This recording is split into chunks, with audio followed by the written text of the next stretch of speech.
आदाब। ये तो हम सभी जानते हैं कि सुबह बनारस, शाम अवध और शब मालवा पूरी दुनिया में अपनी खुसूसियत के लिए मशहूर है। शब मालवा यानी मालवा जो मध्य प्रदेश का एक रीजन है, उसकी शामें भी दुनिया में बहुत मशहूर हैं। लेकिन क्या आप जानते हैं कि लखनऊ की सुबह भी कुछ कम खुशगवार नहीं होती है, और उसकी वजह यह है कि यहाँ के हॉकर्स जो हैं, मस्जिद की अजानों, गुरुद्वारे की गुरबानी और मंदिर की पूजा और अर्चना के घंटों की आवाज़ के बाद जो पहली आवाज़ शहर में आती है वो होती है अखबार के हॉकर्स की। और वो हॉकर्स जिनके घरों में रोज़मर्रा अखबार डालते हैं, रबर बैंड डाल के घुमा के उनकी बालकनीज या ओहदों में फेंक देते हैं, दरवाज़ों के नीचे सरका देते हैं। लेकिन उनकी एक और अदा भी होती है, वो ये कि उस दिन की जो ख़ास खबर होती है उसका ऐलान भी करते चलते हैं। और ये जो तरीक़ा है बड़ा पुराना है। हमें याद है हमारे बचपन में लखनऊ में कत्ल हो गया था डॉक्टर गौतम का, बलरामपुर अस्पताल के बड़े मशहूर डॉक्टर थे, बच्चों के डॉक्टर थे। उस ज़माने में कत्ल वगैरह बहुत कम होता था, टेलीविज़न भी नहीं था, इंटरनेट भी नहीं था, तो रोज़ की खबरें जो थीं वो दूसरे दिन अखबार में आया करती थी। तो हमें याद है हॉकर चिल्लाते हुए, आवाज़ लगाते हुए जाते थे कि डॉक्टर गौतम के कातिल की शिनाख्त हो गई है। जो दूसरे हॉकर लखनऊ की गलियों में और मोहल्लों में पाए जाते हैं बिल्कुल सुबह, वो हैं बालाई वाले। बालाई, जैसा हमने पहले भी कभी किसी एपिसोड में अर्ज़ किया है कि बालाई कहते हैं परतदार, मालाई जिसको कहा जाता है उसको उर्दू में और लखनऊ की ख़ास ज़बान में बालाई कहते हैं। वो परतों से बहुत तरतीब से लगी हुई होती है। बालाई बालाई कहता हुआ जो हॉकर है वो सर पे बालाई का थाल रख के गलियों में गश्त लगाता है और लोग उससे ख़रीदते हैं। और बालाई को कश्मीरी चाय में डाल के भी पिया जाता है, या रोगनी टिकिया से भी बालाई खाई जाती है। नाश्ते का भी एक सामान है बालाई, और ईद के दौरान उसको सिवैयों के साथ खाते हैं, या जर्दे के साथ भी बालाई खाई जाती है। इसके अलावा जाड़ों के मौसम में नमश वाला, जिसको निमिश भी कहते हैं बहुत से लोग, जिसको दिल्ली में कहते हैं दौलत की चाट, उसके जो हॉकर्स हैं वो भी गलियों में आवाज़ देते रहते हैं और लोग उससे ख़रीदते हैं नमश को, और नमश का मज़ा लेते हैं। अब जो दिन चढ़ने लगता है, यानी 9, साढ़े 9, 10 बजे के करीब, फेरी वालों में जो बारी होती है वो होती है सब्ज़ी तरकारी वालों की, और उसके साथ ही फल वाले भी आते हैं गलियों में फल बेचने के लिए। ये सभी शहरों में होता होगा, लखनऊ की ख़ास ये अंदाज़ है गलियों मोहल्लों की शॉपिंग का, कि यानी सौदे वाले जो हैं वो घरों पर आते हैं अपना सामान बेचने के लिए। दोपहर में अक्सर आवाज़ें जो आती थीं और अब भी आती होंगी गलियों में, वो होती थी बजाजों की, कपड़ा बेचने वाले। वो कपड़ा बेचने वाले अपने कंधे पर पूरा एक कपड़े का थान जो थे वो आधा खोले रहते थे, और जो गज होता है नापने का, मेजरिंग रॉड जो होता है, उससे उसको इस तरह तान के, और पॉपलिन, छाल्टीन, लेडी मिंटन, ये जो अंग्रेज़ी के नाम थे उनको बिगाड़ के, और सैटन को साठन कहते थे, ये कहते हुए जाते थे। क्योंकि औरतें ज़्यादा जाती नहीं थी शॉपिंग के लिए, तो वो घरों ही पर आके नाप के गज़ के हिसाब से, जिसको मीटर कहते हैं उस ज़माने में गज़ कहा जाता था, उससे नाप के औरतों को वो कपड़ा वगैरह बेचते थे। फिर एक और आवाज़ आती थी, आ गई चप्पलें। एक चप्पल बेचने वाला आया करता था, वो गलियों में खूब उसकी आवाज़ आती थी, आ गई चप्पलें। उस पर रंग बिरंगी चप्पलें, हर तरह की चप्पलें होती थी, औरतों की, बच्चों की, जो लोग अपनी ड्योढ़ियों में उसको बुलाकर बिठाते थे और पैर की नाप देकर उससे ख़रीदा करते थे। इसके बाद बारी होती थी बिसाती की। अब बिसाती क्या होता है? जैसे परचून की दुकान होती है, यानी परचून खुद कोई चीज़ नहीं होती, उसकी दुकान होती है जिसमें धनिया, मिर्चें और खाने पीने का और सामान, जिनस का सामान, आटा वाटा मिलता है, उसको कहते हैं परचून की दुकान। इसी तरह बिसाती क्या होता है? बिसाती होता है यानी मेकअप का सामान बेचने वाला। वो एक बिसाती आया करता था, उसकी एक अजीब सी आवाज़ थी, बहुत ही करख सी आवाज़ थी, और वो उसके सर पे एक चौकोर सा एक बॉक्स होता था जिसमें ऊपर कोई ढक्कन नहीं होता था, बल्कि वो एक कपड़े से, कवर से उसको ढक लेता था। अब उस बॉक्स में होता क्या था?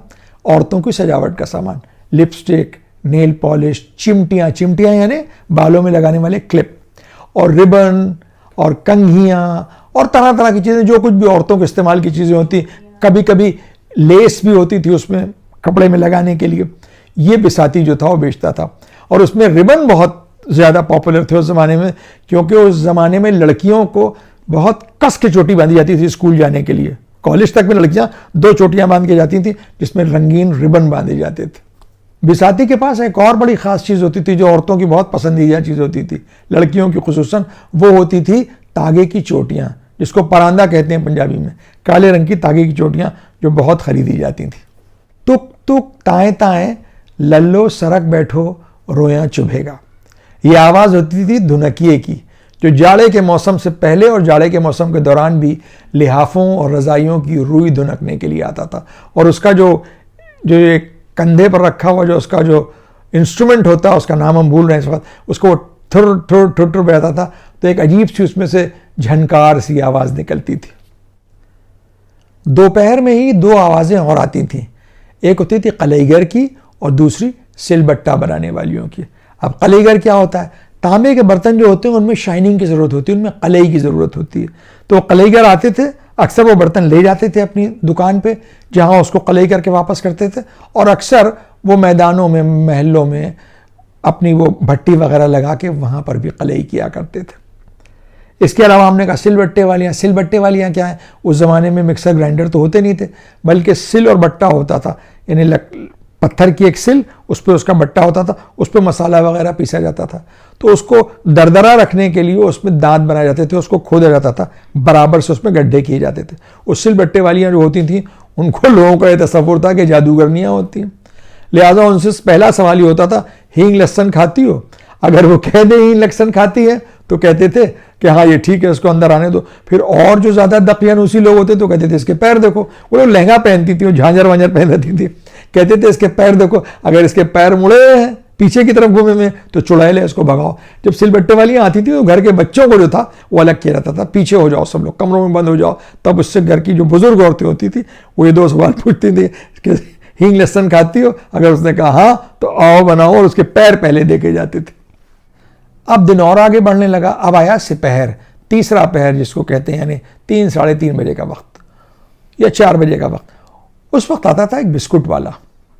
लखनऊ में आम जबान में बिस्किट को बिस्कुट कहते हैं। बिस्कुट वाला आता था, उसका नाम तो बिस्कुट वाला था, उसके पास एक बॉक्स होता था लोहे का जिसको सर पे रखता था, और वो आवाज़ें देता था कि बिस्कुट ले लो, ज़ीरा फ़ैन ले लो, क्रीम रोल ले लो। और उसके बॉक्स में जो था वो ज़ीरा फ़ैन, क्रीम रोल और एक ख़ास किस्म की पेस्ट्री होती थी। वो पेस्ट्री बहुत कम बिकती होगी क्योंकि ऊपर की जो उसकी आइसिंग थी वो बिल्कुल सख्त हो जाती थी, क्रैक हो जाती थी, और शॉकिंग पिंक रंग की होती थी। वो उसका सबसे पॉपुलर आइटम होता था वो खस्ता टिकियाँ, नमकीन बिस्किट होते थे जो अखबार में लिपटे हुए, ज़ीरा फ़ैन और क्रीम रोल होता था। और वो घरों में आता था, उसका महीने का हिसाब होता था। सब बच्चे उससे जो जो पसंद होता था वो लेते थे, और वो अपनी कॉपी में या जहाँ भी लिखता हो लिख लेता था, और महीने में आके अपना हिसाब कर लिया करता था। शाम से लेकर देर रात तक 2 हॉकर्स ज़रूर आते थे लखनऊ की गलियों में। जाड़ों में होते थे मूंगफली वाले जो आवाज़ देते थे, उनके ऊपर झोंगे होते थे सर पे, उस पर एक कुप्पी होती थी, यानी छोटा सा लैम्प जो केरोसिन ऑयल से या मिट्टी के तेल से जलता था, और वो उसको सर पे रखे हुए सब तरफ गलियों में घूमते थे और लोग उनसे मूंगफलियाँ खरीदते थे। अलग अलग मूंगफली वालों की आवाज़ को लोग पहचानते थे कि इसकी मूंगफलियाँ बड़ी होती हैं, इसकी मूंगफलियाँ ज़्यादा खस्ता होती हैं, इसकी मूंगफलियाँ ज़्यादा अच्छी होती हैं। तो उस हिसाब से उनकी आवाज़ को ही सुनकर अलग अलग घरों में तय था कि किस मूंगफली वाले से मूंगफली खरीदनी है। इसके अलावा बरसात के मौसम में खोया पट्टी बिकती थी। अब खोया तो आप जानते हैं, मावा जिसको कहते हैं, उसके साथ एक पट्टी होती है सफ़ेद रंग की, शक्कर और तिल की पट्टी, वो बिका करती थी।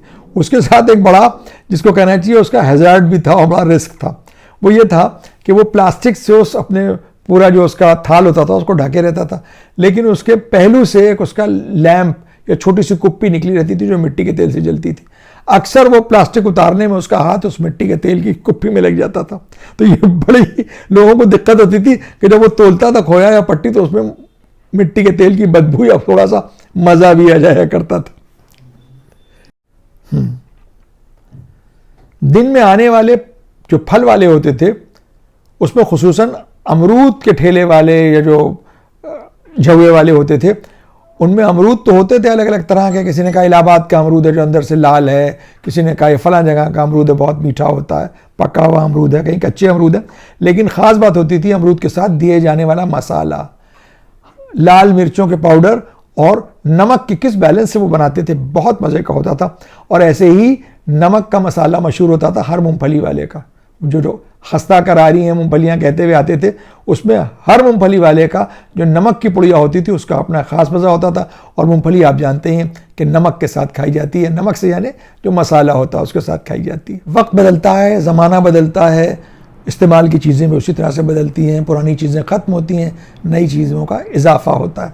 लेकिन एक पुराना ही लखनऊ का खाने का आइटम है शीरमाल, जो पहले सिर्फ दुकानों पर और नान भाइयों के यहाँ मिलती थी।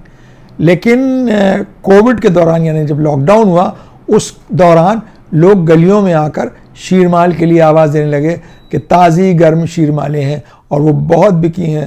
यानी लॉकडाउन में इतनी शीरमालें बिकी होंगी कि शायद सादे दिनों में इतनी शीरमालें नहीं बिकती होंगी। चलते चलते लखनऊ की ज़बान के सिलसिले में कुछ गुफ्तगू। एक एक्सप्रेशन बहुत इस्तेमाल होता है, पारदार आवाज़। अब पारदार आवाज़ से आपको अंदाज़ा हो ही रहा होगा कि किस आवाज़ को पारदार कहा जाता है। पारदार आवाज़ कही जाती थी उस ज़माने में कि जब पब्लिक एड्रेस सिस्टम नहीं हुआ करता था। लखनऊ में लाउड स्पीकर आया 1923-24 के दौरान।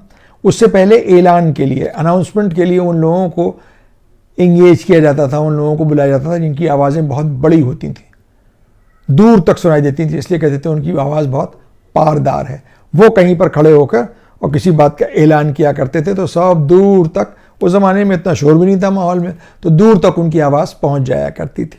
दूसरा एक्सप्रेशन है वो है कि क्या छुपकली मारी है। छिपकली को लखनऊ में छुपकली कहते हैं, जैसे चिड़िया को चुड़िया कहते हैं। छुपकली मारने वाली बात जो है वो बेगमाती ज़बान, बावर्ची खानों की ज़बान का एक हिस्सा है। वो लोग कि जो बहुत बदमज़ा खाना पकाते हैं, यानी टेस्टलेस खाना पकाते हैं, जिनके हाथ में कोई मज़ा नहीं होता है, उनको कहा जाता है कि इन्होंने तो शायद छुपकली मारी है। जिनके हाथ का मज़ा जाता रहता है उनको ये कहा जाता है कि इन्होंने शायद छुपकली मारी है।